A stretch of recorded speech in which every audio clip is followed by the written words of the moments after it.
Hello Wargamers, it's me Callum from Tabletop Banter, and in today's video we are going to go over the movement phase in Heresy Kill Team, or the Heralds of Ruin Kill Team, in particular the Heresy. I've got to come up with a better way of saying that. So what we're going to go over particularly today are the changes from your regular 7th edition to the Heresy Kill Team side of things. And what I would set up is a little scenario here. So obviously you can see there are 3 Iron Warriors, and they have an Imperial Fist pinned down behind the building over here. And what I wanted to do was just sort of go over the movement phase, like I say, with physical examples. Now there are, like I say, a few different rule changes, and what we're going to do is we're going to approach them one by one. The first thing to note is that terrain works a little bit differently. So much like 7th Ed, it's that sort of real line of sight, real terrain. You can't just walk through walls though, and you can't just magically jump up this distance here. So we're going to go over those details in a bit. But the first thing I want to introduce is sort of moving through cover. That's going to be the first thing we're going to talk about. So moving through cover works very differently. So normally in 40k 7th Ed you roll 2 dice and you take the highest, unless you had a special rule. Move through cover, obviously. Now in Heresy Kill Team you take double the movement for every... well, basically, it takes double movement to go through terrain. So, for example, normally this tactical marine right here can move 6 inches, which would put him all the way out here. However, he's moving through terrain. So, for every inch of movement he wants, he has to spend 2 of those 6. So, that 1 inch, so these 2 inches to get him to the edge here has cost him 4. And then he's still got another inch to get out. So, his full 6-inch move has been 3 inches. So it leads some interesting propositions, but especially this counts as charging as well. So if you charge through terrain, it's half distance.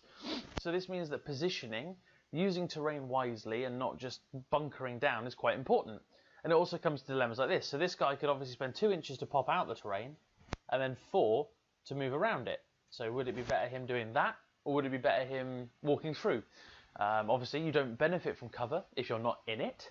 So there are pros and cons, and I think what it really does is add that little extra element of being bogged down and not leaving it to random chance either. So that's one of the main differences. Now, the way I read this with the real terrain is something like this, which is perfectly flat. There's no barrier to movement there, is there? So he would still get a 6-inch move. Now, difficult terrain and stuff like that is this sort of foresty area here, the bottoms of ruins.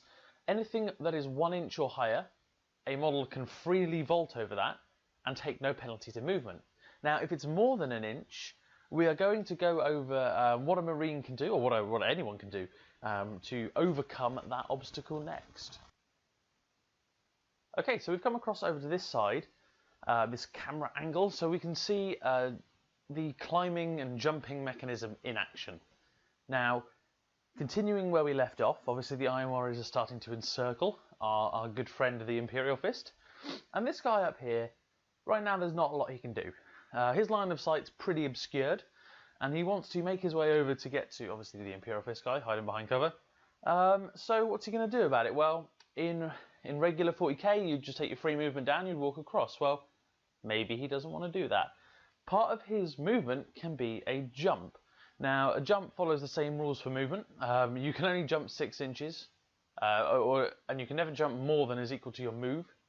I believe you can climb 9 inches, so that would be a run and a move. But you can never go more than 9 or more than your normal move. So, move or run, obviously, because they combine. So what I'm trying to say there is you can run 12, and that's something we'll go about in the shooting phase video, but you can run 12, unless you're climbing, in which case you would move 6, run 3, rather than move 6, run 6. That's what I was trying to say. Anyway, before I get too bogged down in something that's really for next video, we're going to talk about jumping. So this gap between the 2 buildings here is 5 inches, which is a distance he can jump. This lip here is 1 inch or less, so he can vault over that for free. Now, in order to make a jump, the model must first take an initiative test. So an initiative test is taken where you roll a die, compare it to your initiative, and you want to roll equal to or lower than, and a 6 is always a fail. Now, the initiative of a tactical marine sergeant is 4, so... oh, okay, there we go, I rolled a 6, so that's the trusty old school Geno dice, the ones that don't break my table when I roll it. So what happens here is he falls. So rather than making the jump, the idea is he gets to this lip and trips, and he ends up on the floor. And what I'm going to do is I'm going to place him down here so we can see him. And now what happens is he takes a automatic hit with a strength value equal to the number of inches he fell, rounding up, I believe. So the height of this building is just less than a half. So I'd probably go to the nearest half. So I'd say that's 4 inches. So a strength 4 hit is then enacted on that play. So he's fallen, so he takes a strength 4 hit, which wounds him, and then he'd have his save as per, which he passes. So obviously he's fine, but he is he's down here. He's on the ground now. So slightly embarrassing for the fella, as he was meant to obviously leap way across the building, but that was his movement, and that's that done. So there's that to bear in mind. You can leap between buildings, which is just fucking cool. You can scale up the side of walls, but it actually costs you proper climbing rather than magical. I got up here. You have to test to do it, and if you fail the test, if you're climbing, there's obviously no penalty, but if you're jumping or descending, yeah, there's going to be an issue. And that's that's that really. So that's the core part there of sort of climbing and that. And now we're going to go on to the next thing in the movement phase that is remarkably different. So here we have another scenario and another camera angle change just to keep things visually interesting. So now it's, let's say, the Imperial Fist's turn. He wants to duck and cover, and something he could do is hide. Now in this particular situation, his opponents are a little bit close, as you need to be more than 12 inches away. And obviously they're within 12. Now, let's say they're not, because then I can go over the rule. So now these guys are more than 12 away. The Imperial Fist player may elect, in the movement phase, to hide his Cataphractii Terminator. Now, when this is done, rather than them obeying the regular rules, they stay where they are. It can only be done if they are 50% obscured, which he has a massive building in the way, so he certainly is. And while hidden, a model cannot be charged or targeted by an enemy's shooting attacks or psychic powers, even those that don't require a to hit roll. So he is effectively laying down underneath the ruins, impossible to see. Obviously, there are issues. He can't then charge or shoot or do anything like that. The moment he does that, he becomes revealed. So it's situational. It's a really good way of keeping someone back and effectively out of line of sight. And then obviously when someone comes within 12 inches, you're not hidden anymore, so there's that to contend with. But it's a tactic. I don't know if it's one I'll use very often, but it's one you can do, and it's why I wanted to explain it. And there aren't too many more differences between the movement phase. There's just one more thing I wanted to go over, which is specific to climbing.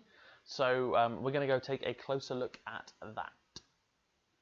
So the last thing I wanted to go over in this video on the movement phase and the changes thereof is assisted climbing. So I've mentioned jumping, and we saw the example of jumping in play. Now I want to show you climbing, and I want to show you it in a different light. So for example, the sergeant, after his embarrassing fall, has decided to regroup with his buddies, and he now wants to get back up here to try the same thing again in the future. In order to get up there, he has to pass an initiative test. Now, obviously, an initiative test, as we saw, is 1 dice and can be, well, I won't say risky, but I will say, you know, well, it's a risk with anything in a dice game, let's be fair. So there's still a chance that he could fail. Now, this is obviously quite important because you don't want him to fail. You want him to get up there. So you can then delegate other models to assist in climbing. Now, this other model must be within 1 inch. And any model within 1 inch may become what's known as a spotter. So in the rules it refers to it as a spotter, and that's someone who basically gives them a leg up. Now, any spotter who's assisting with climbing may not then make any voluntary actions for the remainder of the turn. So they can't then give them a boost and move and then go and shoot and so forth. Instead, I say that actually they can shoot, they just can't move. So their movement is helping the other guy up. But in place of that, it gives them a +2 initiative, or a +2 modifier to the initiative roll. So this chap is going to climb up 4 inches and move over 2. He's going to use this guy's help. So this guy now may not move, however, +2 initiative. So he passes anyway. He gets up here and he can move back along a little bit. This guy's now stuck, and this guy can act normally. So that's a situation in which you might want to group models together in order to maneuver terrain, well, I say freely, relatively freely. Obviously a 6 always fails with initiative checks, but let's say you're a guardsman or something like that, you're initiative 3, having that +2 modifier is huge. It takes it from a 50-50 to a, I want to say 84% chance, I think it is, of succeeding. So that's obviously a massive difference.